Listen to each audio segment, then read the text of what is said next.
Hey everybody, Karen Anderson here with Aortic Hope, and this is our weekend review. And just like every week, I'm going to ask everybody to click that like button, click the subscribe button, and click the bell so that you're notified when we go live. Because we don't only just go live to do our weekend review, which you're going to see what that's all about in a minute, but we go live when we have some survivors who are brave enough that want to tell their story live and interact with the community. And we go live when we have physicians or therapists or other individuals that are within the aortic community that are there for me to interview. Like we are going to on Thursday, June 22nd, we're going to be going live with a partner from the Dougherty, Cella, and Keene law firm, and they're going to be discussing navigating the disability process. So you want to hit that bell.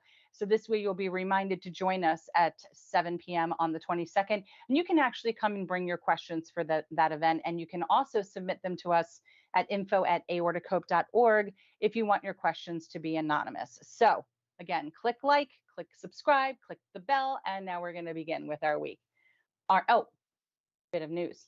Next Monday, the day after my birthday, we're going to have some contests. So you want to join us. You want to join, you got to play to win. It's like the lottery. So if you want a chance to win some prizes from us for just interacting with me, then jump on board. But let's go now. We're going now to Monday. It was a movement for movement. This was something that Pause, please.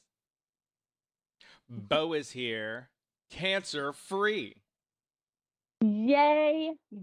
Oh, I knew that. I saw that online, my friend. Congratulations. And thanks for joining us today. And I feel like my week's done. There's nothing else left to talk about. We can just talk about the fact that Bo is cancer free. Congratulations. That's awesome. That's such good news. When you said pause, I was like, something that technical difficulties. All right, we're moving on. We can start this over. Movement for movement, something that we started a few years ago, kind of hoping that we can get people in the community to feel a little inspired to move. This is not about doing marathons. This isn't about doing triathlons. This isn't about doing Spartan races, or this is about doing what you feel comfortable doing and what your doctor has approved that you can do and just doing it. Now we get it. There's going to be times where doing nothing is still doing something, but we're hopefully giving you articles to kind of just give you a little bit of spark to want to do some form of movement given anything that's going on in the environment, the weather, the temperature, the whole 9 yards. So this was an article in Time magazine, excuse me, by Damie Ducharme. Oh God, I'm sorry if I butchered it. It was titled "Every Little Move You Make Can Help Your Health." And so this study basically says that lovers of vigorous exercise aren't the only ones who get health benefits from physical activity. Lower key workouts, even activities that you'd never think of as exercise, which we've talked about a lot of those before, can also improve your well-being, is what these studies are finding. And now there's new research that's been published in JAMA Network Open, which shows just how impactful any type of movement can be. And we talk about that all the time, just move. Compared to women who get less exercise, those who get lots of physical activity may actually have up to 42% lower risk of dying from coronary problems such as heart attacks and a 22% lower risk of developing cardiovascular disease, is what this study says. Those are some impactful numbers. Now, lighter activity actually would include most of the movements of daily life. So we're going to get into some of those in a minute. The study says, and co-author Andrea LaCroix, a professor and chief of epidemiology at the University of California, San Diego, they talk about that walking around, getting dressed, checking the mail, pruning the garden, doing dishes, this all counts as your light movement. It counts. And those are all some examples of daily life activity that we don't necessarily think of as exercise. But I guarantee if you did some of these movements and then you checked your Fitbit or your Samsung watch or your iWatches, whatever you have, you'd see you had steps in there, you had movement in there. We spend a lot of time doing these and we don't necessarily think that they involve movement, is what LaCroix says. So we traditionally haven't really included those types of movements in the definition of physical activity. And that's why this research is really paradigm shifting.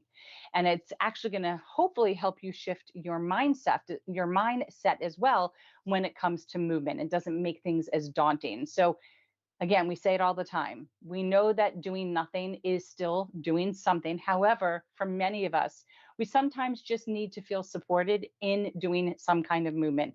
Again, following your doctor's orders, you need to try to do whatever he or she has cleared you to do. This could be, as we said, sitting and folding laundry. It could be walking to the mailbox, doing dishes, walking around the mall, etc.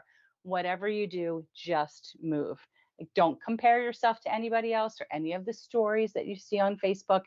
People have a variety of abilities. Whatever it is you can do today, as long as you do something, you're going to benefit your own physical and mental health.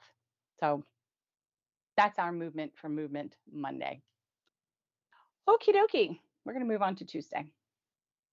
All right. Topic Tuesday. We love our Topic Tuesdays from our third year medical student, Adam Ahmed. So, this is our educational series that he puts together for us every single week. Last week, we discussed a little bit of science when it comes to hypertension and the major hormones and organs that take that hit and take part in those processes. And he had a little test for you. Of the three hormones, which one comes earliest in the RAAS pathway? I do not know the answer, but the options are there. I'm going to butcher the word, so we'll have fun with that. Aldosterone, angiotensinogen, angiotensin 2, angiotensin 1. I don't remember, but I do remember the words. This week, we're actually going to build on last week's discussion a little bit, and we're going to talk about some of the major blood pressure medications that are prescribed and what part of the pathway they actually affect. And I find these types of discussions to be very beneficial because it helps me kind of be more in tune and play a bigger role in my own health if I understand a little bit more. And I know there's plenty of people out there that are fine with just take this medicine and they just take it. They don't ask questions. They don't need to know. They don't want to know. That's fine. For me, understanding some of the science and mechanics behind it might actually give me a little bit more incentive to want to do it to kind of stay compliant. But on the resources tab of our website, so right up here, if you click on that, we have a wonderful resource where you can click on this link here that was prepared by Dr. Kristen Watson from the University of Maryland. She actually goes through a pretty extensive PDF of the majority of the medications that we take and all of the classifications that they fall under, from beta blockers to ACE inhibitors, calcium channel blockers, diuretics, everything. And she discusses in great detail the medication we might have prescribed and the classification that it falls under and what it actually does and where it impacts you in the body. I think it's very interesting. And she also goes over potential side effects. So check out that if you get a chance. But here, Adam actually broke down some of the drugs and how they impact this RAAS pathway. And here's the photo. And this is the renin, I think it's renin, angiotensin system. That's the RAAS. And this is where he was talking about the liver and how it impacts the kidneys and the lungs and the blood vessels and how all these things impact the hormones impact us having higher blood pressure. So the very first class of drugs he wanted to talk about was the angiotensin converting enzyme inhibitors, otherwise known as ACE inhibitors. So this should all start giving you a little bit of a connection. These ACE inhibitors, the ones that are the angiotensin converting enzymes, this all has to do with this graphic we had, they are the medications that end in pril, like lisinopril or benzapril or perindopril, PRIL. They end in pril. So if you're on one of these drugs, this is considered an ACE inhibitor. And so these drugs actually act by inhibiting the conversion of angiotensin 1 to angiotensin 2. We talked all about how these hormones convert and therefore then impact your blood pressure. So the effects of angiotensin 2, which is vasoconstriction and the formation of aldosterone, actually come down, which helps impact your blood pressure and brings it down. It's also scientific, I know, but kind of cool when you understand, oh, I'm on this medication. Now I understand why I'm on this medication. There are side effects of ACE inhibitors, though, and a lot of people experience these, and typically it's a dry cough. I, I I had it. I was on lisinopril for many years before my dissection. I know many people who have had this dry kind of itchy cough, um, and the reason for that is because, as we talked about, ACE, these angiotensin converting enzymes, they actually act up in the lungs. See, so that's where you're probably getting this cough from. And it's a rare reaction called angioedema, which causes swelling in your upper airway. So if you are on one of the prills and you are experiencing some dry cough or any of these types of reactions while being on an ACE inhibitor, you really need to tell your doctor because they're not going to know. You need to tell your doctor. There's many other medications that they can put you on. So actually with any drug that you're on, if you're having some kind of reaction and it's really impacting your quality of your life, or even if it isn't, your doctor should know that you're having this reaction. Let them decide if it's a reaction or if it's an allergy and if a change should be made. The second class of drugs are called angiotensin 2 receptor blockers, or ARBs. And you may or may not have heard of ARBs, but these end in artan, losartan. Everybody's heard of losartan. There's azilsartan. I have not heard of that. And telmisartan. I've not heard of that. But I have heard of losartan. I'm actually on that medication myself. And like this name implies, these drugs will act to actually directly block the effects of angiotensin 2, meaning they will also decrease vasoconstriction and aldosterone, very similar to what the other drug did as well.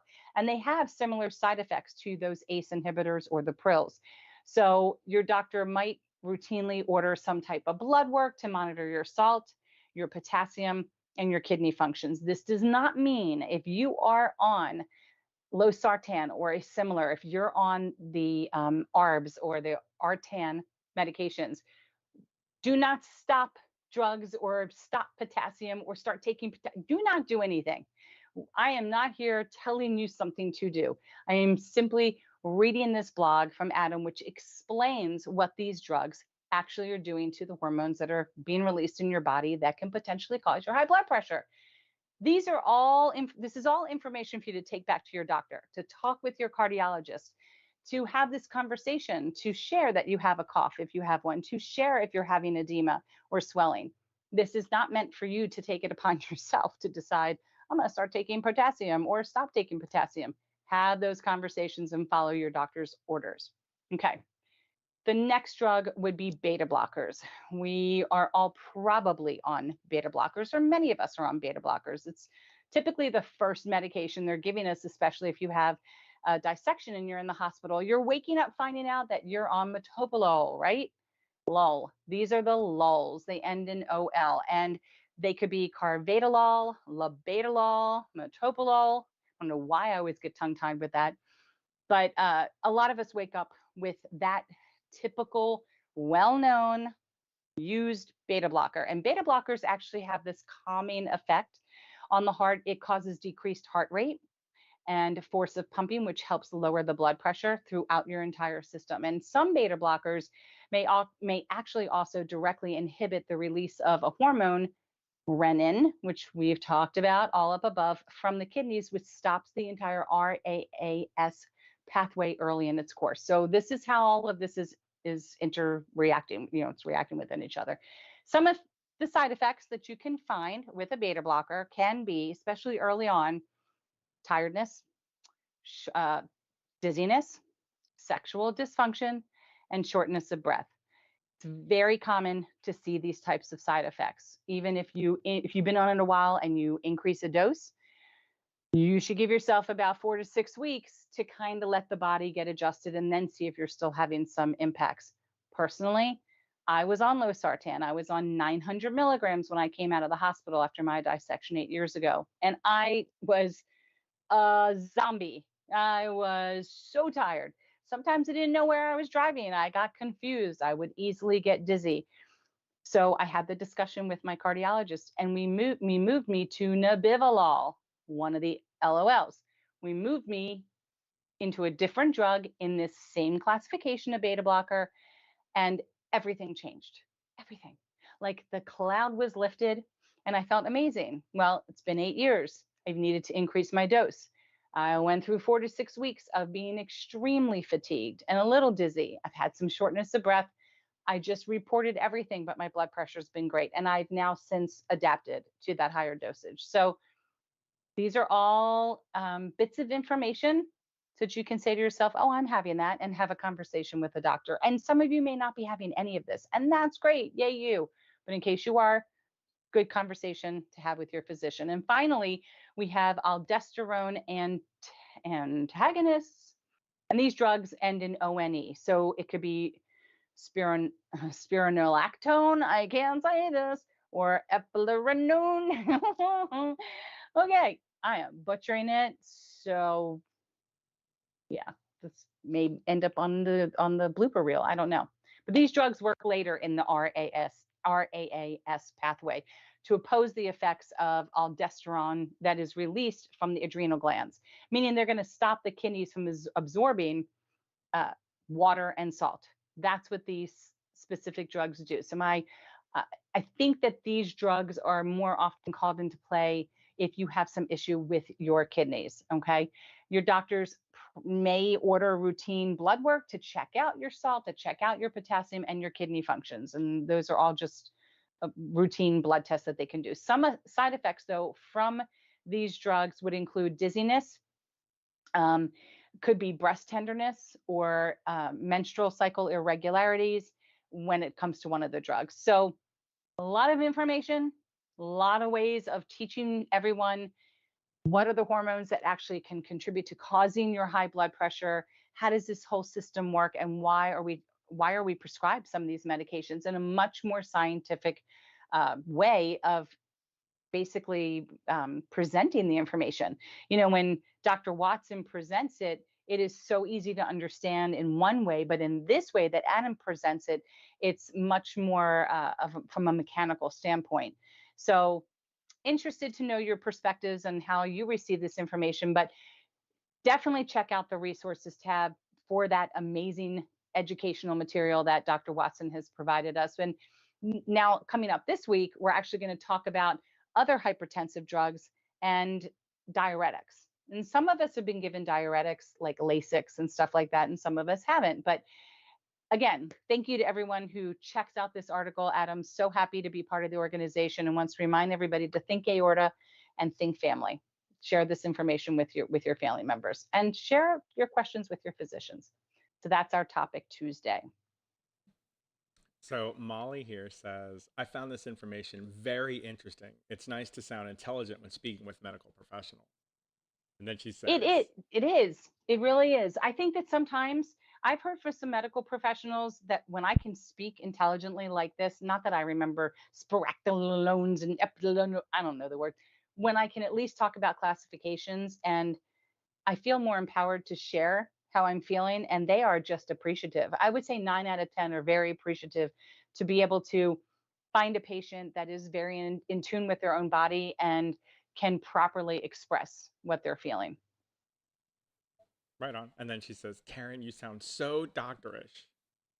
Doc, just call me Dr. Anderson. That's great. Thank you. All right. Such a silly laugh. And again, thank you, Okay. Molly, for helping us get this post put up. Yes. Thank you so much. All right. We're moving on. Now I'm going to sound like a therapist.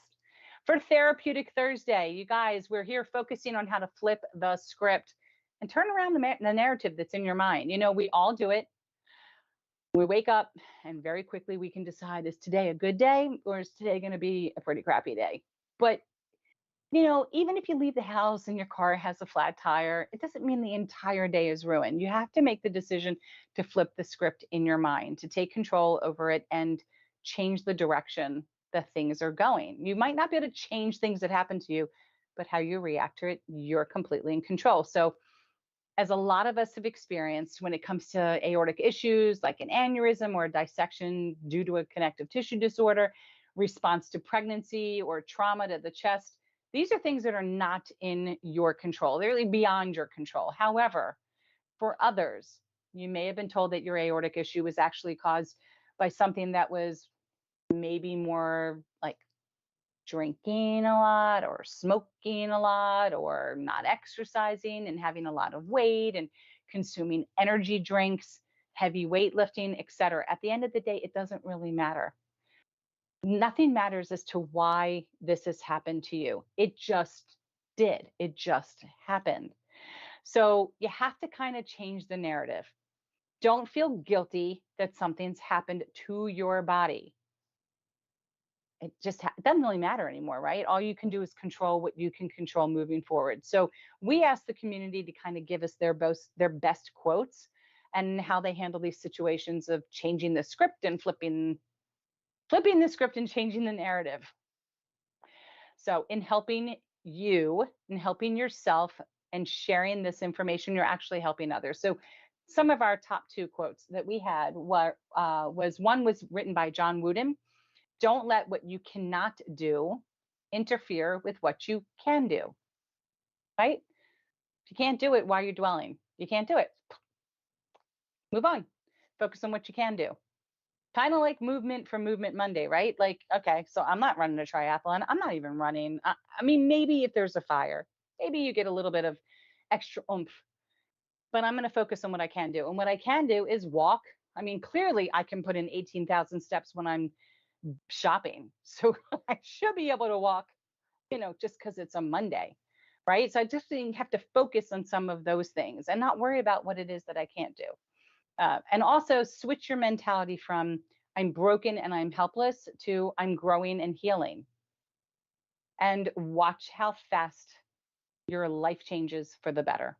So again, instead of the fact that you're broken, focus on the fact that you're growing and you're healing. I can't remember the name of the Japanese art, and we're going to talk about this in greater detail one day, but it's the art of taking like a bowl and you basically crack it with a small hammer and then you put it back together with epoxy, like gold epoxy or some pretty color.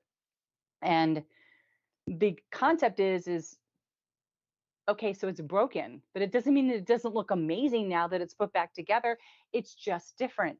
But different doesn't have to be ugly. Different doesn't have to be useless. These are all negative things that we tell ourselves. Different can be unique and pretty and just different, right? Different doesn't have to be bad. So it's just like this different perspective that you need to try. And it is hard. It's hard, but practice makes perfect with everything, right? So flip the script, change the narrative, and you'll see some change in your life. And that was our Therapeutic Thursday. Anybody have comments about that? No? No comments? Not yet. Not yet. Maybe they will. All right. If they do, please let me know. We're going to Of move on course I to, will. How I often do you know flip you the will. script? The script. How often? I flipped the script. We're flipped to Friday. We're Proceed. on Feel Good Friday. Cute graphic, huh? My sister made that for me. She was playing around. All right. Feel Good Friday. We often say that aortic disease community, that we have emotions that kind of move like the tides. And we see it. We see it every day, those of us that volunteer with Aortic Hope, because we see like a whole bunch of people that are really active in the community. We get to know all the names, and then all of a sudden, like the tide, they've just gone out. And then when the tide comes in, there's all these new names, and they're really active, and then the tide goes out, and then they're gone. But they're not gone. They have moved to a different place of their recovery and management of this disease. They're in a different place. We're always here. So we stay constant and people come in and out like their emotions, like their disease elements. It's forever changing, but we're always here. We're never going anywhere. We're here to meet you where your needs are, where you need us. So on this Feel Good Friday, we kind of wanted to help everybody that might be struggling a little bit with the idea of feeling good. Because what does feeling good actually mean, right? And in Very Well, Kendra Cherry writes in the article, How to Make Yourself Feel Better Mentally. She writes that everyone has times when they just don't feel their best. We all do. We have these moments where it's just feeling not good. We'll just leave it at that. And so whether you're struggling with a low mood, or you're struggling with some anxiety, some stress, lack of motivation, whatever it is, it's tough to feel good when you're not 100% with yourself. Just is. And this can leave you wondering, like, how can I feel better mentally? Right? Here's a list of things that might actually help you get back on track. Let's talk about some of them. Ways to make yourself feel better fast. I feel like I should have a drum roll. Bake some cookies. I already feel better. Bake some cookies. Give me some chocolate chip cookies that are really crunchy on the outside and nice and gooey on the inside. That'll make me feel really good. Just walking in the room and smelling those cookies. Snickerdoodles, I think, are my favorite though. But a cookie is a cookie. Makes me feel happy. Um, Blasphemy. Chocolate chip cookies are the only real cookie. Everything else is a pale imitation. it is. Everything else. I agree. I mean, even when I've had Nutter Butter out of pure just desperation, I feel like I'm not eating anything that's real. It's just all fake. Chocolate chip, chocolate chip cookie. It's the way to go. Dance. Dance like no one's watching. If you're home alone, dance. I do it all the time. I do it all the time. All the time. I dance in the grocery store. I mean, one of the things that my husband had to get used to is because I just dance. If I hear music, I dance everywhere. I thought for a long time that people, when they hear music, instinctually just choreograph. They create dance routines in their mind. I realize that I may be one of very few people who do that. I always have a dance video in my head when I listen to any kind of music. I have created line dances when it's country music. I mean, there's not a lot of dancing on heavy metal, but I see a lot of people moving in a variety of different ways. I love dancing, and it makes me, I'm feeling good just talking about it. Doesn't take much. Do yoga. I don't want to do yoga. I should do yoga. I'm getting older and stretching becomes a problem. You probably should be doing yoga. I do water yoga, which is very interesting because there is no downward dog. And you, but what I like about water yoga, number one, is I love water. So I love being in the pool. We usually do it early in the morning. So the sun's still kind of like, low. It's like that 8 o'clock in the morning. It's not like right overhead. The steam off the heated pool is coming up. The music is just, the chimes are wonderful. And I can't fall down because I'm in the water. I can't hurt myself because I'm in the water. And that's why I love doing water yoga. That does make me happy too. Eat a healthy, delicious meal. That should make you feel good. I love food. I love any kind of food. I do prefer healthy food though. I love trying new things, and it makes, if it's a really good tasty meal and I like blended all these flavors together, it just makes me so happy because I just love food. Do. Make a playlist of your favorite songs. How do you even make playlists these days? I don't download music. I'm a yacht rock radio on Sirius XM 100%. That's Interesting. love me You yacht can rock. make playlists on YouTube, and you can make them on Spotify, and all you do is Google up the songs that you want. When you create the playlist, you get to pick the kind of name that you want, right? So let's say you're in my Prince happy phase, right? And so it's just Hmm. all Prince, and it's in the order that you want to hear them in. And then in your YouTube profile, you just go to your playlist and you hit play. Now, I did the not know fact this. that you do this is probably going to get a bunch of people like, to, oh, you're trying to monetize this. This belongs to us, and they'll send a bunch of things at you. But if you never Hmm. monetize it, you never have to worry about it. And it's just like a nice, easy thing for people to do. And Do then you have to pay for Spotify? I do because I don't like commercials, and I think that's Okay. $9.99 a month. I don't know, Okay. but you don't have to Okay. pay to make a playlist in YouTube, Oh, okay. Well, I right? might have to check that out because I know on Spotify, if it's free, you only get so many fast forwards through the songs I don't like because I tried it with TLC and I wanted to hear their greatest hits. And like the first four songs were nothing that I'd ever heard of. And then I got two, and then it wouldn't let me fast forward anymore. I was trapped. Yeah, yeah. I guess that's the other reason why I pay for it. Okay. That's Yeah, what I might do then. All yeah. right. It's good. But I'm again, going to, YouTube. I mean, you have an option all to right. just throw I'll do together that. what you want. I will do it. I will create a playlist because if it's not a playlist of Rick or Prince, then it's going to be, or TLC or some other 80s, 90s, then it's going to be yacht rock. Yacht. Listen to some Bread or Alabama, or no, America, uh, Steely Dan. My God, if I was younger, I would never been caught dead listening to that channel, but it's like now one of my favorite channels. All right, meditate. I think we all do it, and some people don't even realize they're doing it. I mean, how many times do you just realize you zoned out, or you don't even remember driving in the car?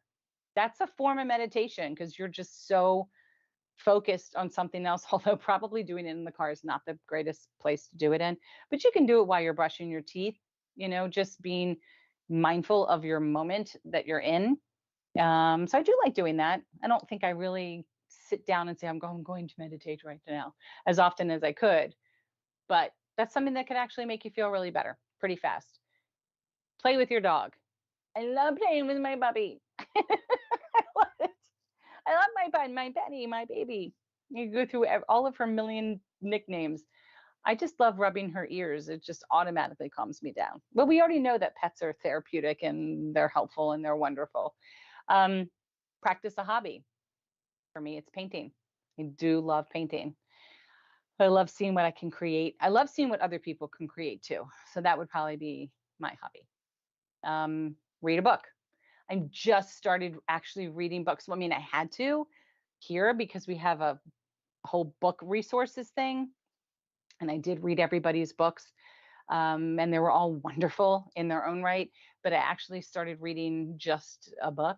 So, um, yeah, that's a whole new thing for me. I mean, I read the book that Snooki wrote from the Jersey Shorts. I don't know if that counts as a book, but I started there and then moved to Betty White and then moved to like Howard Stern. And then I finally got to other books that, you know, might be considered a little bit more, having more depth. Are you So reading or is this totally, Audible? totally reading.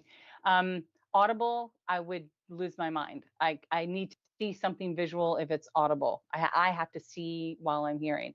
Reading, Mm, what happens is if it's not super interesting, I start speed reading. Like I'm just flip. I'm skimming. getting enough, but I can't focus. That's fair. It's hard. That's fair. Yeah, it's hard.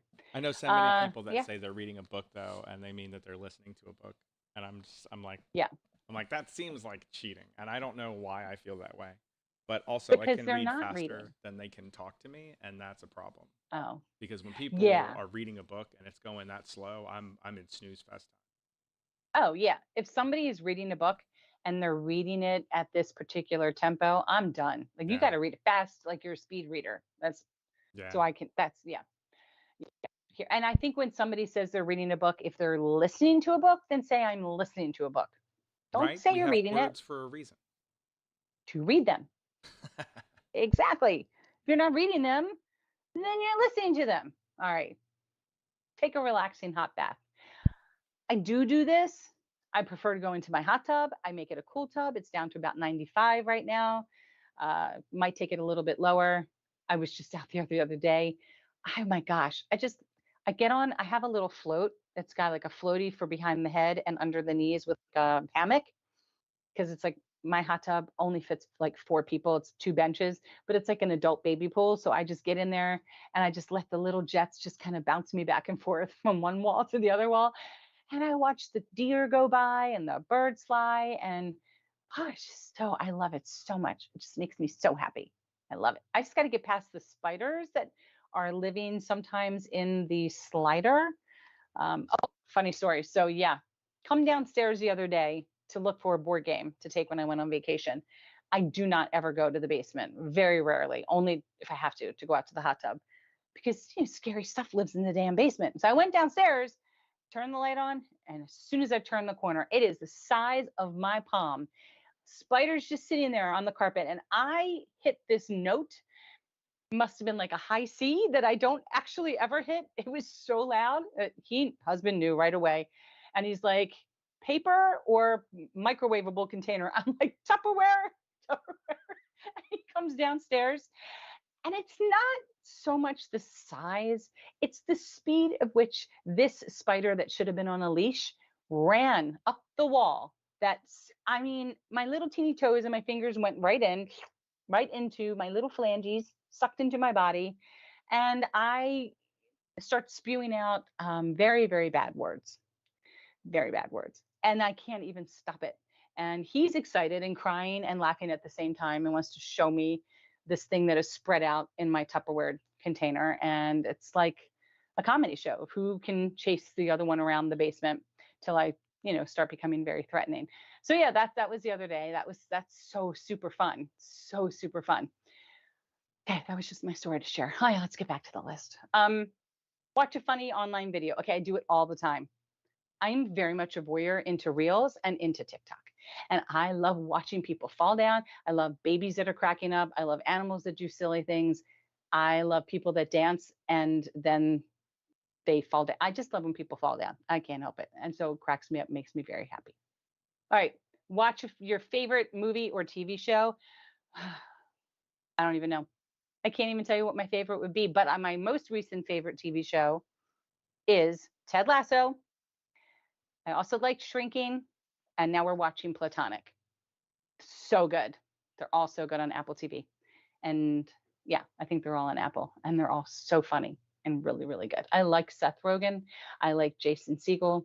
I love Harrison Ford, and I love Jason Sudeikis. So they're like all my favorite people. Make me laugh.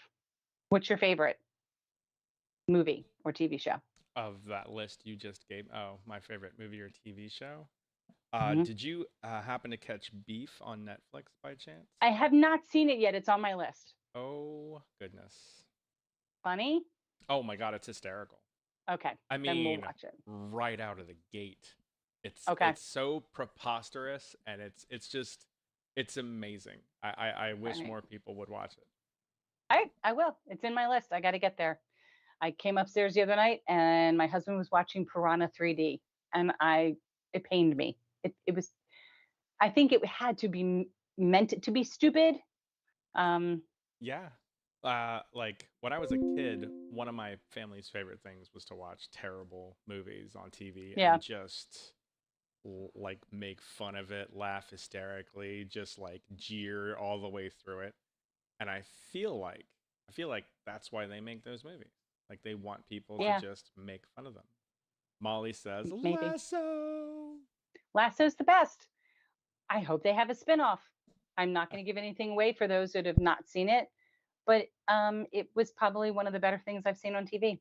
Yeah, Lasso's. But if you haven't seen Shrinking, Harrison Ford cursing is one of my new favorite things because I don't think I've ever really seen him do it before because, he's like Han Solo and he's Indiana Jones. So to see him in this role is so good.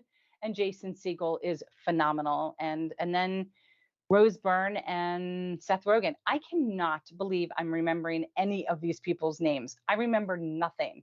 That's how good these shows are. I'm remembering their names. So check it out. I will check out Beef. Um, Write Mm-hmm. in a gratitude journal. A gratitude journal, look, they're not meant just for the bad stuff that happens in your life. And the reason I tell people that all the time is because when you go back to read your journal, if all you have to read is bad stuff, it's just going to make you feel bad.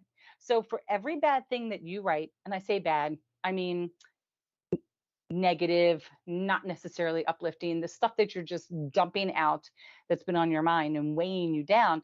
For every one of those things, try to put something amazing that happened. And if nothing amazing is happening in your day, you need to really take a look at your day because something amazing happens at some point in everybody's day. It just does. You may not be focused on it enough. Something great will happen. Put it in your journal so when you go back to read it, it'll make you feel good. But you Right. can click on the link, the article, and you'll find all kinds of other ideas in addition. Jennifer Fernjack Good talks stuff. very much about practicing gratitude. Yes, And she it's does. so interesting because when she brings it up, you know, the people that she's talking with, like they take a moment and they're just like, oh, and here and here and here, and it's like, oh Mhm. my goodness, like all of these, and it seems like it's not, when you're practicing gratitude, it seems like even the smallest things are like a little like, oh, thank you, out of nowhere because Mhm. you're just paying attention to it. It's so interesting, very interesting. It is. It really is. I mean, if you're ever feeling really pretty down about your life, just step outside of the home that you're living in and turn around and look at the fact that you have one. That's just amazing that there's actually people. I do that all the time. I think I'm just so blessed and full of such gratitude that I am able to live in the life that I live. And it's not about the fact that I once was in a condo and now I'm in a house, or the house I grew up in was a third of the size of the home I'm in now. I just am happy that I have one, and I'm happy that I have my family and I got to share vacation time with them. Such when I was playing Yahtzee, I'm like, I can't believe I'm playing Yahtzee with my family. This is amazing. Like sometimes it's just the littlest things, and you just become so thankful that you have that minute. And then it just detracts your mind from anything that bad that could be really going on, you know? So at least that's how it works for me and Jen too, for sure. All right, that was Feel Good Friday. Hope you all were left feeling good. Okay, we went on to Saturday. Oh, does this person look familiar? Talking about our community campaign for Think Aorta, Think Family. You too can have your picture right here in place of my picture. My niece, my mom, my sister, my son. This is my family was highlighted this week. We actually got the opportunity to be highlighted in the Think Aorta US's Think Aorta Think Family campaign. And basically what I talked about in my video, which there is a link here that you can click on, was not so much detail about my story, but really what I learned in the process of my story and how I had to have that really awkward conversation uh, with my family to prepare to meet with my geneticist, because they ask you so many questions. I mean, look, doctors, they ask you too on their forms, like, what's your family medical history? And did your mother or your father or your paternal grandparents or your maternal grandparents and sister, who had what, blah, blah, blah. But I never took it as seriously as I did after this aortic dissection. I really started probing and asking very important questions because I had no clue how detached retinas could play a part in this, how degenerative disc disease could play a part in this, how having blood vessels snapping in the pads of my fingers for years when I was younger could play a part in this. Um, Even gum disease, so many different things could actually, they mean something different to a geneticist and a genetic counselor than they ever did to me, or probably even to a cardiologist or to a surgeon, because that's not what they do every day. But when you talk to certain people, knowing your family medical history is so critical in determining the degree in which someone's going to be monitored, the degree in which testing is going to be implemented, and how often. And basically, with the end goal being who is at risk in your family for having aortic disease. And now we know that dissections are very rare, but aortic disease in general isn't. It's very common. Aneurysms are very common. I look around a room and I think, how many people in this room right now have an aneurysm? And how many of those people have one that probably is going to need to have surgery soon? I know that there are people in the room with high blood pressure and have no clue. And it all just disturbs me. It's too much for my brain to handle. But you can control what you can control, right? So you have to have these conversations with your family members. Through my conversations, I learned that I had to talk to my son about what he could and couldn't do in physical education in high school. It was a pleasant conversation, trust me. It wasn't pleasant. I've learned about a lot of things that I could and couldn't do, and he could and shouldn't do. Um, so it was just an educational process for me, and it still continues to be even 8 years later. But when you can have these conversations, the whole idea behind Think Aorta and behind talking to your family is to figure out who's at risk early on so that they can be monitored and, if necessary, diagnosed. We want to avoid the dissection. We don't want that happening to anybody. So you want to just track people that you need to track. And you're not going to have genetic testing done on everybody, because if it's not in me, then there's no reason for me to have my son tested. Because if I don't hold any genetic mutations, then he won't. So it kind of, the buck would stop with me, right? But should still be monitored, because maybe if there's nothing in me today, it doesn't mean there wouldn't be something diagnosed with me in 8 years from now. So having somebody be monitored is better than doing nothing. We know so much more than we did even almost 10 years ago. So it comes down to, we would like to hear from you. Well, I say they. Think Aorta would like to hear from you. They would love to have you be part of this campaign, create some marketing pieces here that you can use in your social media. You will have your family's picture put into this, and you can use it and share it with your story. You'll have your own YouTube link that you can share with everybody, and let friends and family learn a little bit about how you had these conversations. Who did you have the conversations with? Was your family genetically tested? Did they get echoes? Like, what happened? Don't really need to know the outcome. That's personal, but we want to know that you're at least doing the hard work. So if you would like to be part of it and you would like to share that you've done what you need to do, you've done the due diligence, you've had the conversations, the tests have been done, whatever they are, they want to know. They want to hear from you. And there's a link here in this blog that you can click, and then you can be contacted by a member of their team, and they will schedule to have you do your video. Well, So also, before you walk away awesome. from this, Yeah. click that Think Aorta US in the top right corner. Okay. Let's introduce people to what they're gonna see. Where am I clicking? Think Aorta US in our all the way up there with our social media. Oh, this. Yeah, click that, Okay. and then click Think Family.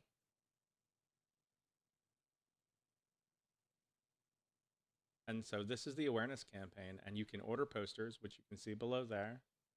And then if you Hmm. scroll down just a little bit more, campaign news. Would you like to participate? Scroll up just a little bit. Would you like to Hmm. participate in our hashtag Think Aorta Think Family Success Story campaign? We're on the lookout for families that have gotten their families tested. If you have done so, please help us share your story by filling out this form. And right there is the form, and you can see right below it all the videos that have been associated. That's right. So we've had 2 participants so far. We've just launched this recently. We want to hear from you. You can reach out to them directly by clicking the link. If you have any questions and you'd like to reach out to us here at Aortacope, we will direct you to where you need to be. That's info@aortacope.org. But it's right here in thinkaorta.us. And if you click on the Think Family tab, again, as Josh said, you can just come down and click here.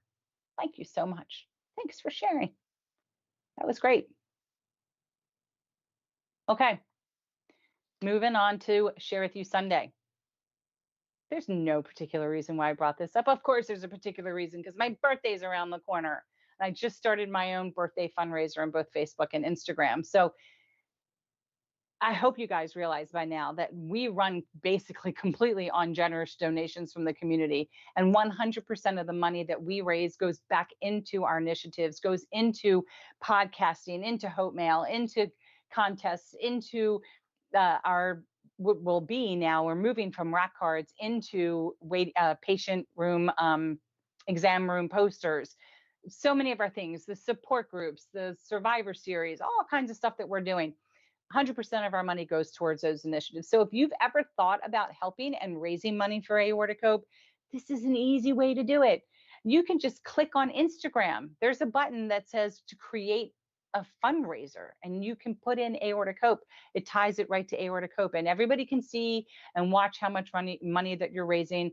You can also do it in Facebook. I mean, you can also go to our page right here and click donate. But if you want to get family and friends involved, you just click the words raise money on your post on Facebook. You click raise money and you pick Aortacope as your charity. And there's actually a lot of words, a lot of, what is it? I guess I want to say text that's already there. What's the right terminology for that? Boilerplate. Thank you. It's a boilerplate, but you can change it. You can go in and edit it and add your own story. I do that all the time. I just put in the other day, hey, why don't you give up that $5 to Starbucks and send it over to us? I mean, that takes care of postage for a care package at $5. And to everybody that did it, I wrote thanks a latte. So you can change it up however you want. You can share it. You can send it directly to your friends. You can also write messages to everybody that donate. So you can tell your own story, share why you're asking for the money. And if you're in Instagram, you simply add your photo when you type in your caption and your text, and you click on add fundraiser and you choose Aortacope. So if you raise some money for us, just let us know. I mean, we're constantly seeing people that have fundraisers going on, and we do our very best to reach out to everybody, and we love to send a little thank you to you for setting it up and raising some money. So let us know, help us continue to connect hearts one beat at a time. And this is an easy way that you can help contribute by doing a birthday or aortiversary, or it's Tuesday, I feel like doing a fundraiser. but you can do it anytime you want. That was our Share With You Sunday. All right, events. Still have lots of events. We actually have coming up on the 20th, AHTV's Aortic Kitchen. It's our final episode. There's a lot of information is going to be shared during this event. Probably going to go over the emulsification process of salad dressings. I emulsified, that's the shaking it up. I remember that. That's the mixing of the oil and vinegars and stuff. Whisking, lots of whisking involved in that. Talking about soups and soup stocks. This one's going to go into some other additional information. All of these recipes and information is on our website under blog. If you go to blog and then you click on the right hand side to the kitchen, you will see all this information that's been posted by Chef Rob, who is also a survivor, and information from his wife, Mindy, who is a nutritionist, licensed nutritionist. So come join us, 7 p.m. Eastern. Again, if you set up here and you click the bell, you're going to be notified when we go live, and you can ask questions while they're cooking and giving you out all this educational information about diet.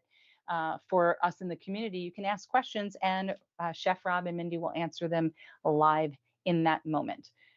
Then we're moving on to the 22nd in the afternoon. We have our Aorta Hangout, which there are a crazy bunch of people. It's not a support group meeting, though you sign up the same way. You have to fill out the support group sign up sheet, which is in this link, and you will be notified of these Hangouts as well as our support group meetings, which happen on the first Tuesday of every month at 12 p.m. Eastern and the last Wednesday at 7 p.m. Eastern. The Hangouts, just think of it as a bunch of people got together at, like Starbucks or Panera, and they're just sitting around hanging out, whatever, and having fun. It's kind of what it is. It's like a big hangout. It's what it is, but you're doing it through Teams. So you can see everybody, you can laugh, ask questions, do whatever it is that they do, get embarrassed, which is what I got the last time. So yeah, it's a lot of fun though. You should join. And then later on Thursday night, this is a mistake. This says 2 p.m. It's 7 p.m. Eastern. We have our live event with Dougherty Cella and Keene Law Firm talking about navigating the disability process. Again, bring your questions live. If you click the bell, you're going to be notified of this live event. This is great for anybody that's going through the disability process.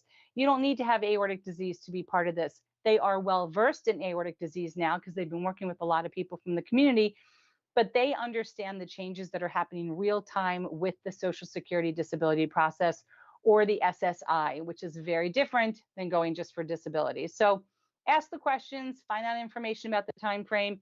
Again, they're nationwide, so they can work with anyone, and their contact information will be shared during the event. If you have questions you want to ask and you want to remain anonymous, though, you'll need to send them in an email to info@aortichope.org, and we will ask them for you. And then we have our week in review next Monday. Since it is the day after my birthday, you need to play to win. As I said, we'll be doing some giveaways. So join us, hang out, banter, talk to us, leave a comment, what have you. Oh, I think my dog just joined me in the room. Hi there. She hears me talking. And then we do have our virtual support group meeting on the 28th at 7 p.m. And then again on the 29th, another hangout at 2. So still have a lot of stuff happening Oh, for the month of June. yeah. What? We have noticed that on the same weeks that we share a support group meeting, that the hangouts are a tad bit shy.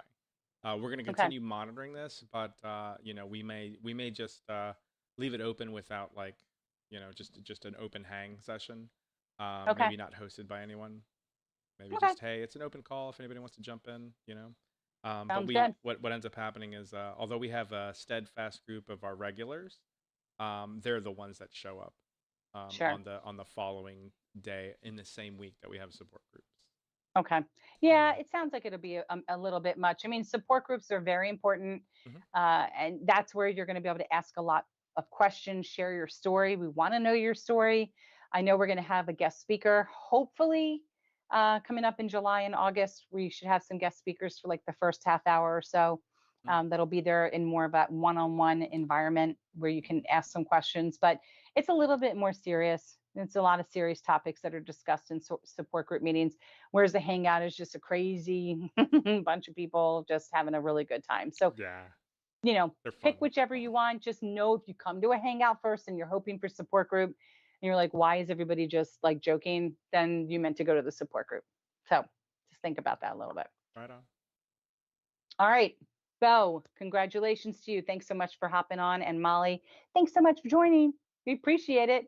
Glad I sounded all physician-y or whatever the word is. Joshua, as always, thank you so much for bantering with me. I appreciate it. And to all of you, don't forget to click like, don't forget to click subscribe, don't forget to click the bell so you know about all this stuff that's going on. And please share this video. There's information in here that is applicable to people and other disease elements. It's stuff that'll still start a conversation between those people and their doctors. It's all good information, and we appreciate your support. And we'll see you again next Monday. Take care. Thanks.